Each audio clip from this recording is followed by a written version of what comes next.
अगर तुम इस वीडियो को देख रहे हो और तुम्हारे दिमाग के किसी कोने में यह ख्याल आ रहा है कि यार ये तो बस एक लॉटरी जीतने वाली औरत की कहानी है या ये तो बस किस्मत का खेल था, तो मैं तुम्हें यहीं रोकना चाहूंगा।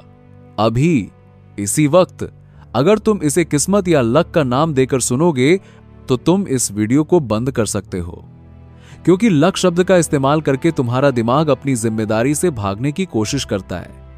जब तुम किसी को लकी कहते हो तो तुम दरअसल खुद को यह समझा रहे होते हो कि उसने कुछ नहीं किया, उसके साथ बस अच्छा हो गया और मेरे साथ बुरा हो रहा है। यह मानसिकता एक जहर है। यह एक ऐसा ट्रैप है जो तुम्हें कभी भी तुम्हारी करंट रियलिटी से बाहर नहीं निकलने देगा। इसलिए अगले कुछ मिनटों के लिए अपनी लॉजिक, अपने स्केप्टिसिज्म और अपनी पुरानी प्रोग्रामिंग को साइड में रख दो। यह कहानी किसी चमत्कार की नहीं है। यह कहानी एक मेथड की है, एक प्रोसेस की है। यह कहानी एक इंसान के दिमाग की उस क्षमता की है जिसे अगर तुम समझ लो तो लॉटरी तो बहुत छोटी चीज है, तुम अपनी पूरी जिंदगी को रीराइट कर सकते हो। यह कहानी एक आम औरत की है, इतनी आम कि शायद तुम्हें उसमें अपनी मां, अपनी बहन या शायद खुद अपना चेहरा नजर आए।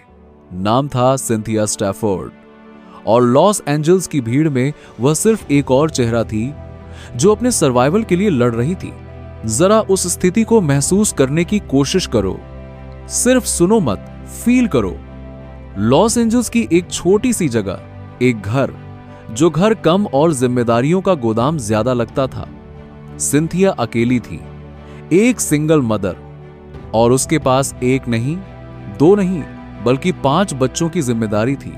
सोचो उस मानसिक स्थिति के बारे में जब महीने की पहली तारीख आती है तो लोगों के चेहरों पर खुशी होती है कि सैलरी आएगी, लेकिन सिंथिया के लिए महीने की पहली तारीख का मतलब था खौफ। एक ऐसा डर जो दिल की धड़कन बढ़ा देता है। रेंट, बिजली का बिल, बच्चों के स्कूल की फीस, खाना, कपड़े, पैसों की कमी सिर्फ बैंक अकाउंट को खाली नहीं करती, यह इंसान की आत्मा को खोखला कर देती है। यह तुम्हें हर पल यह महसूस कराती है कि तुम काफी नहीं हो। रात का वक्त सबसे मुश्किल होता था। जब बच्चे सो जाते थे, घर में सन्नाटा छा जाता था, तब सिंथिया की असली लड़ाई शुरू होती थी। वो बिस्तर पर लेटती थी, शरीर थका हुआ होता था, हड्डियां दुख रही होती थी, लेकिन दिमाग एक युद्ध के मैदान की तरह जल रहा होता था। कल क्या होगा? अगर अगले महीने पैसे नहीं आए तो क्या हम सड़क पर आ जाएंगे? ये वही फेज है जहां दुनिया के 99% लोग हार मान लेते हैं।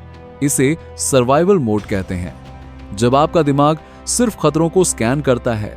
और मजे की बात यह है कि जब आप डर में होते हैं तो आप सिर्फ और डर को अट्रैक्ट करते हैं। आपका सबकॉन्शियस माइंड आपकी घबराहट को एक ऑर्डर की तरह लेता है। वह सोचता है, अच्छा इसे चिंता करना पसंद है, चलो इसे और चिंताजनक परिस्थितियां देते हैं। सिंथिया उस कगार पर थी जहां इंसान टूट जाता है, डिप्रेशन, एंजाइटी और लाचारी।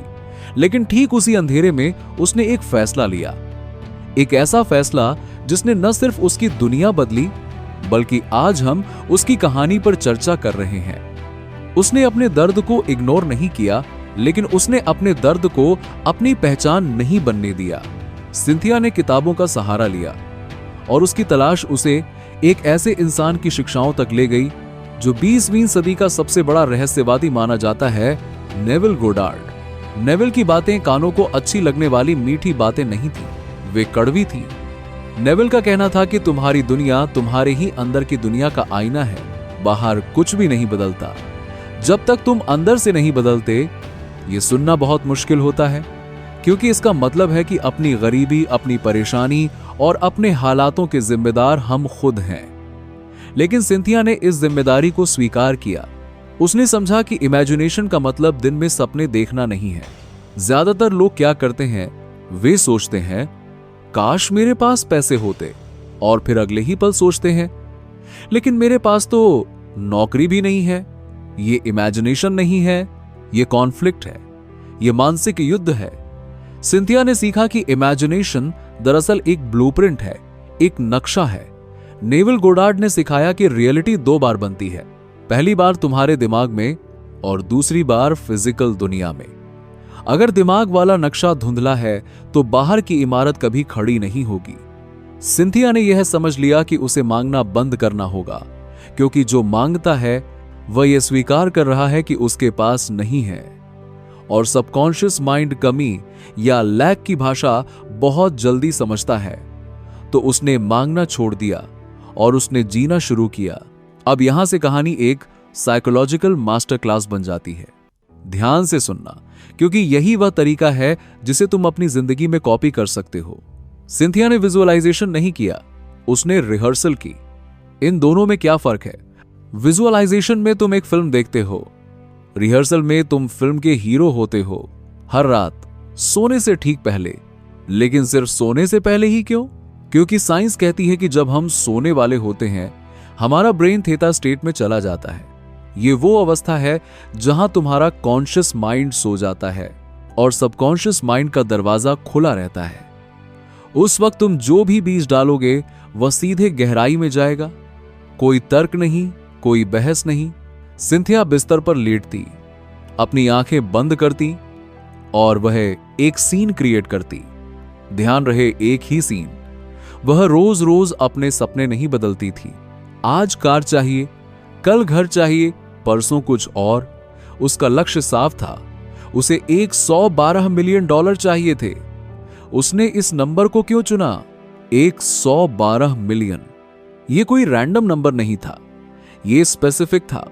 सबकॉन्शियस माइंड को स्पष्टता पसंद है। मुझे बहुत सारा पैसा चाहिए, यह एक कंफ्यूज्ड सिग्नल है।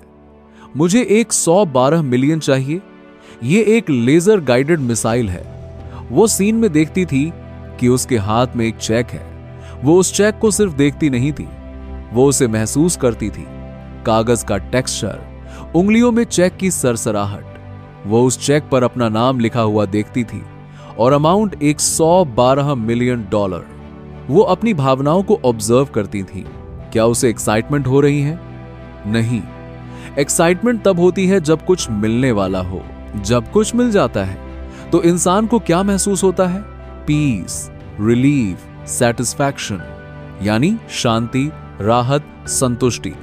वह उस राहत को महसूस करती थी जैसे उसके कंधों से एक 100 किलो का बोझ उतर गया हो।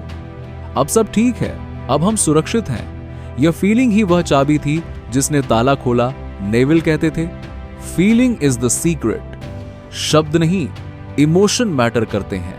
इस विजुअलाइजेशन के साथ सिंथिया ने एक और टूल का इस्तेमाल किया, एक नंबर कोड 4418। अब यहां बहुत से लोग इसे जादू या टोटका समझ लेंगे, लेकिन इसके पीछे की साइकोलॉजी समझो। हमारा दिमाग एक बंदर की तरह है जो हमेशा यहां वहां भागता रहता है। उसे एक जगह टिकाए रखने के लिए एक एंकर या लंगर की जरूरत होती है। सिंथिया के लिए यह नंबर एक एंकर था। जब भी उसे दिन में डर लगता या नेगेटिव ख्याल आते, वह खुद को यह नंबर याद दिलाती। 4418 न्यूमरोलॉजी में इसका अपना महत्व है। 4 का मतलब है स्थिरता, घर और मजबूत नींव। 1 का मतलब है नई शुरुआत और लीडरशिप, और 8 का मतलब है अबंडेंस, अनंत पैसा और ऊर्जा का बहाव। लेकिन नंबर में ताकत नहीं थी। ताकत थी उस फोकस में जो ये नंबर उसे देता था।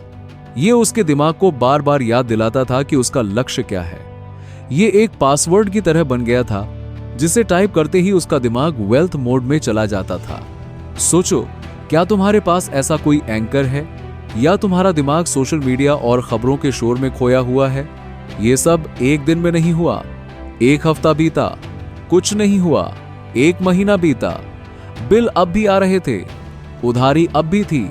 2 महीने, 3 महीने।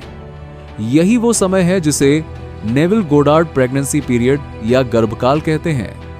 जब आप जमीन में बीज डालते हैं तो क्या आप उसे रोज खोद कर देखते हैं कि वह उगा या नहीं? नहीं। अगर आप ऐसा करेंगे तो बीज मर जाएगा। आपको भरोसा रखना होता है कि जमीन के नीचे काम चल रहा है, भले ही ऊपर कुछ न दिखे। सिंथिया के साथ भी यही हो रहा था। बाहर की दुनिया में अभी भी गरीबी थी, लेकिन अंदर की दुनिया में वह करोड़पति बन चुकी थी। ये लाइन बहुत गहरी है। वह अमीर बनने का इंतजार नहीं कर रही थी, वो मानसिक रूप से अमीर बन चुकी थी। बस दुनिया का कैच अप करना बाकी था। उसने 4 महीने तक यह प्रैक्टिस की, लगातार, चाहे मूड खराब हो, चाहे थकान हो, चाहे डर लग रहा हो। उसने अपनी रिहर्सल नहीं छोड़ी।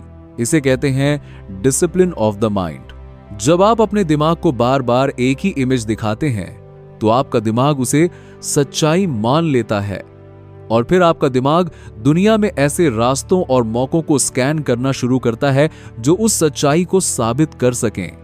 सिंथिया का ब्रेन अब एक स्ट्रगलिंग मॉम का ब्रेन नहीं था, वह एक मल्टी मिलियनेयर का ब्रेन था जो बस अपने फिजिकल पैसे का इंतजार कर रहा था। मई 2007, 4 महीने की गहरी मानसिक तपस्या के बाद कैलिफोर्निया लॉटरी का जैकपॉट अमाउंट डिक्लेयर हुआ। और अमाउंट क्या था?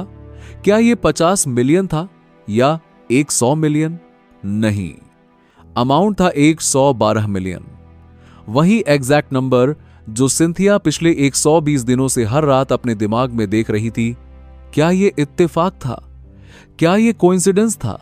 एक बार हो सकता है, छोटी चीजों में हो सकता है, लेकिन 9 अंकों की एकदम सटीक संख्या 112 मिलियन। सिंथिया ने टिकट खरीदा, लेकिन टिकट खरीदते वक्त उसके हाथ नहीं कांप रहे थे। उसे कोई घबराहट नहीं थी। वो जानती थी, जैसे आप जानते हैं कि आपने ऑनलाइन पिज्जा ऑर्डर किया है तो वो आएगा ही। आपको उम्मीद नहीं होती, आपको ज्ञान होता है।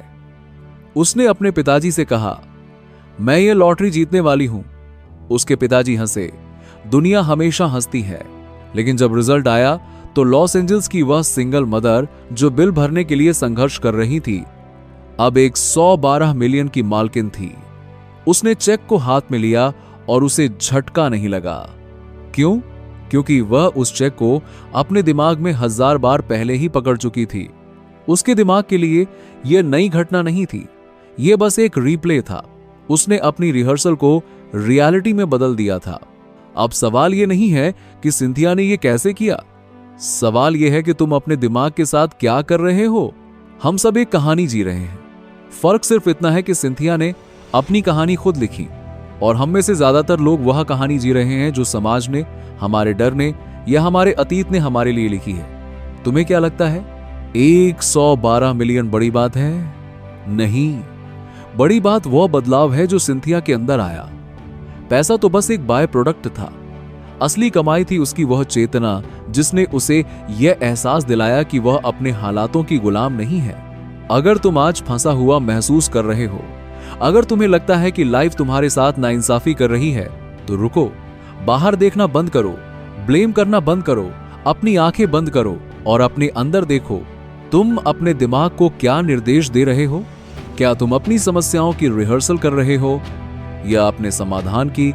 क्योंकि याद रखना, तुम्हारा सबकॉन्शियस माइंड तुम्हारा दोस्त या दुश्मन नहीं है, वह एक वफादार नौकर है। तुम उसे गरीबी का ड्रामा दिखाओगे, वह तुम्हें गरीबी लाकर देगा। तुम उसे अबंडेंस और समृद्धि की रिहर्सल दिखाओगे, वो पूरी दुनिया को पलट देगा ताकि वह तुम्हें वो दे सके जो तुमने चुना है। चॉइस तुम्हारी है। क्या तुम सिर्फ सपने देखते रहोगे या जागकर अपनी रियलिटी को खुद बनाओगे? सिंथिया स्टैफोर्ड की कहानी कोई जादू नहीं है, ये एक निमंत्रण है। ये सबूत है कि इंसान का दिमाग ब्रह्मांड की सबसे शक्तिशाली मशीन है, बस उसका मैनुअल पढ़ना आना चाहिए। तो आज रात जब तुम सोने जाओ तो अपनी चिंताओं को साथ लेकर मत सोना। एक नया सीन चुनना, एक नई कहानी चुनना और उसे तब तक जीना जब तक वह सच न हो जाए, क्योंकि अंत में दुनिया वही बनेगी जो तुम मान लोगे।